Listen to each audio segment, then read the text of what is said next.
Okay, my name is Natalie Kennel, and I did my presentation on Module 5, Theories of Literacy Development. So let me present this. Okay, so Chapter 5, Theories of Literacy Development. So what exactly drove the theorists to come up with these theories? Well, they began to think of these questions. How does early reading ability develop? In what ways can early reading development be facilitated? And then what are some symptoms of developmental problems in early reading ability? So, after studying children's development for many years, Piaget came up with the theory of cognitive development. And Piaget has also been classified as a constructivist and now a developmental theorist as well. So, the theory of cognitive development is defined as the ways in which the quality of children's thinking changes over time. And this theory is based off of these four factors: biological maturation, activity, social experiences, and equilibration. So, biological maturation is the genetic heredity that is present at birth and that will affect a child's growth. The activity factor is the physical experiences that the child has that will construct their knowledge. The social experiences factor are the child's interactions with others as they grow, which will affect their growth. And the equilibration is the child's search for cognitive balance when cognitive imbalance occurs. So Piaget identified four stages of development within this theory. There's the sensory motor stage, which occurs between birth and age 2. And this is when a child's thinking is based off of their sensory exploration of the world. They use the function of their senses, their seeing, hearing, feeling, tasting. And also during this stage, they do not yet have the sufficient language to document their experiences with words. The second is the preoperational stage. This occurs between the ages of 2 and 7. And this is when rapid language development occurs. So the child categorizes and organizes their world with words, and their thinking is very concrete. The third is the concrete operational stage. This occurs between 7 and 11. And in this stage, a child uses concrete objects to begin thinking about the abstract objects or the abstract concepts. They use concrete objects to begin thinking about abstract concepts. And then the last stage is the formal operational stage. And this is between the ages of 11 to adulthood. And in this stage, a child is able to move beyond the concrete to use language in abstract ways. Okay, next is the maturation theory, and this was discovered by Morfett and Washburn. In the early 1900s, very little attention was paid to a child's literacy development before they enrolled in school. It was just believed back then, that literacy instruction did not start until it was formally introduced and taught directly, which would have been in first grade. So the maturation theory supported the postponement of reading instruction with the tasks of early reading. So then they began to conduct research to determine the optimal age at which learning to read would occur. So they thought about what age would this occur, and they conducted some research. And here's what they found. Reading instruction should not be implemented until a child has reached the mental age of 6.5. Neither teachers or parents did any sort of reading with children until they reached this age. This theory was challenged by behaviorism and constructivism, and this theory is no longer used in classrooms today. So next is the theory of literacy development. This theory was the next biggest theory to arise following the maturation theory. And this was the theorist with this theory was Holdaway, and there were 3 dimensions that he based this off of. The first one's the explanation of the developmental nature of literacy learning. The second one is the explanation of the 4 processes, and then finally the explanation of a method of teaching. So, what did Holdaway believe? Well, he believed that learning to read starts at home. Parents are the models, and reading should be reinforced by parents. I mean, when a child's first attempts at reading are reinforced, the child's skills begin to grow, and the child begins to read for real. So, at first, when they're reading, they might just memorize some words and think that they're reading, but then as they actually, as that reading is reinforced, they actually start to read for real and look at the letter sounds and stuff like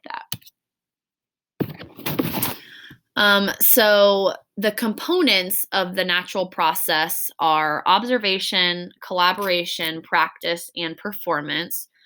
So the observation part, when children are being read to or when children are seeing adults read and write. So this is the first stage. They're observing, they're watching adults doing it, and they're kind of taking it all in. The second component is collaboration. So this is with a child and another individual who is interacting with the child, providing motivation, help, and encouragement when necessary. The third component is practice. So this is when the child tries reading and writing activities alone and experiments without adult interaction. And the fourth and final one is performance.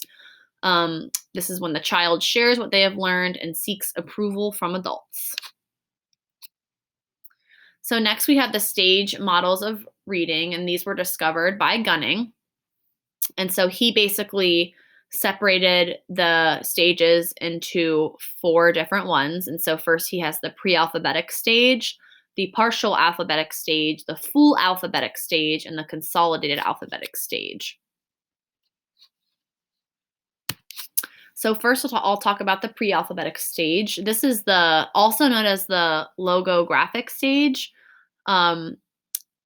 Kids at this stage are using visual cues. They're memorizing words by their shape. They're also memorizing words by just familiar colors, fonts, and logos.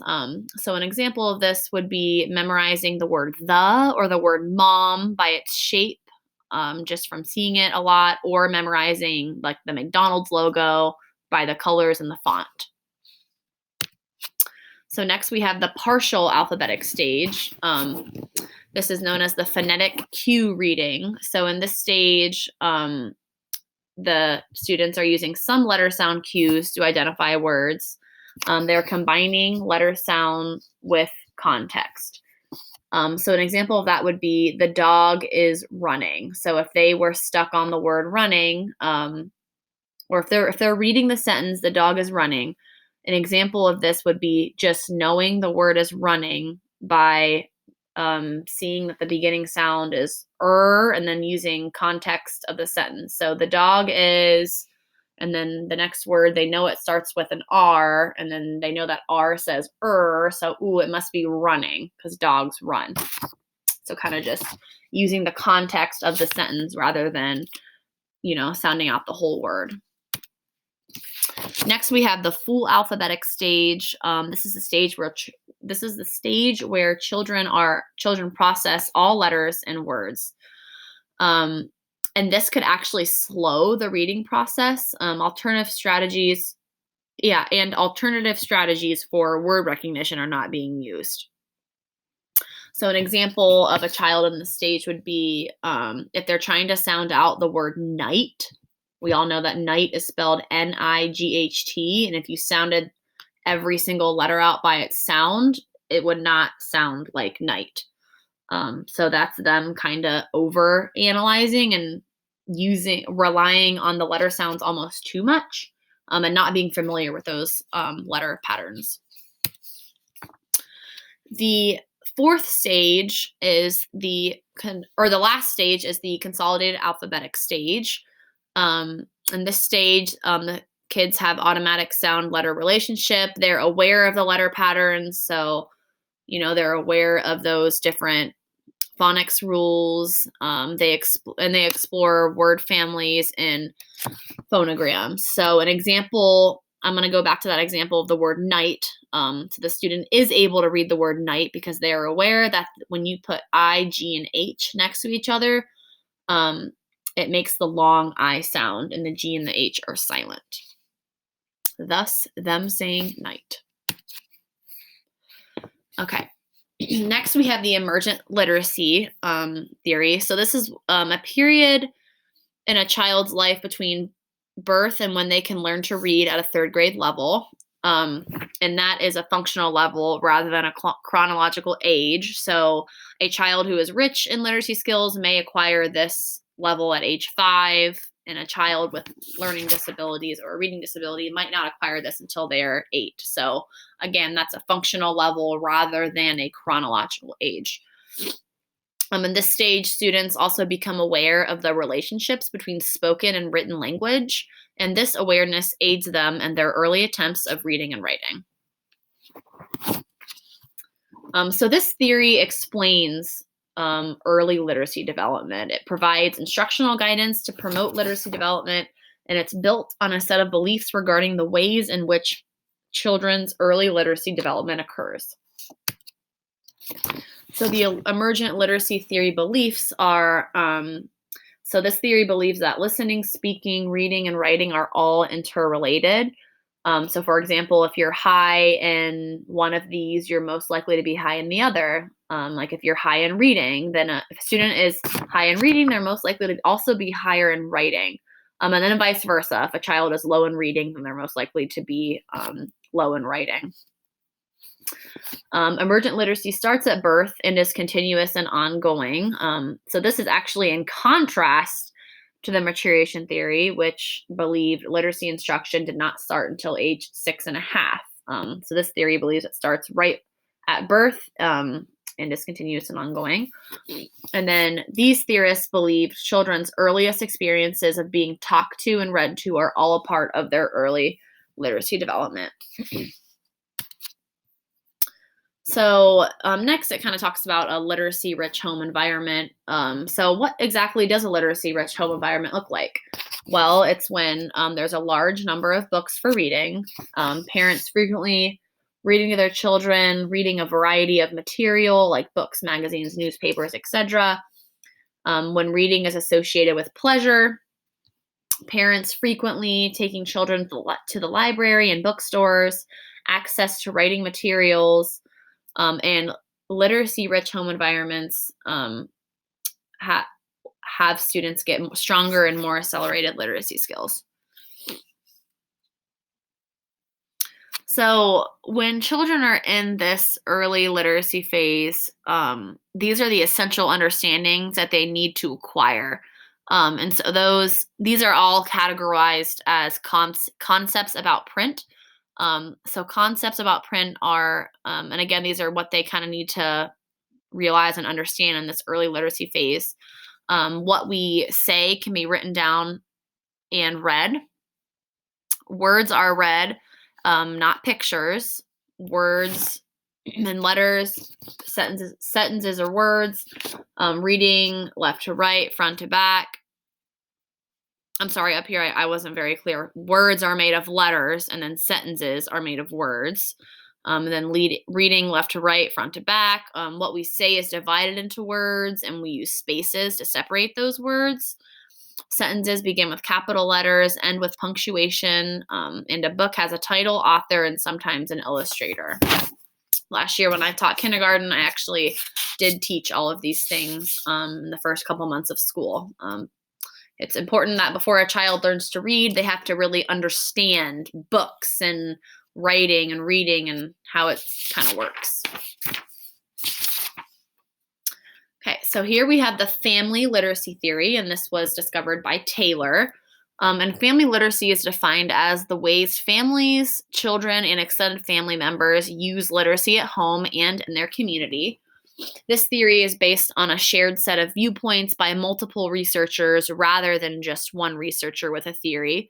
Some of these viewpoints include the design, implementation, and evaluation of programs to facilitate literacy development of family members, and the relationships between literacy use in families and students' academic achievement. And then lastly, the ways in which literacy is naturally used within the context at home.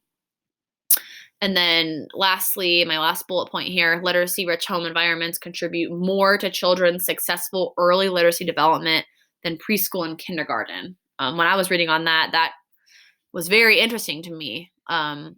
That children who live in a literacy-rich home environment, that helps their reading. It's like that sets them up for success even more than preschool and kindergarten. I as a teacher, I know how important it is to have a literacy-rich home, but I didn't realize how your chances of being successful are. So then, how to foster family literacy? So building positive relationships between teachers and parents. So an example of this is there needs to be a two-way sharing of information about the child rather than just one. So for example, parents need to communicate how the child is doing at home rather than just the teacher telling the parent how he's doing in school. So, all the time as a teacher, I'm constantly communicating with parents about how their child is doing, but they should also be communicating with me as well about how their child's doing at home. So then my second bullet point, build parents' background knowledge about school culture and student behaviors needed for success. And then lastly, help parents understand at-home behaviors that students need to engage in to support their academic success. So these are some of Holdaway's classroom recommendations. So he recommends the use of big books.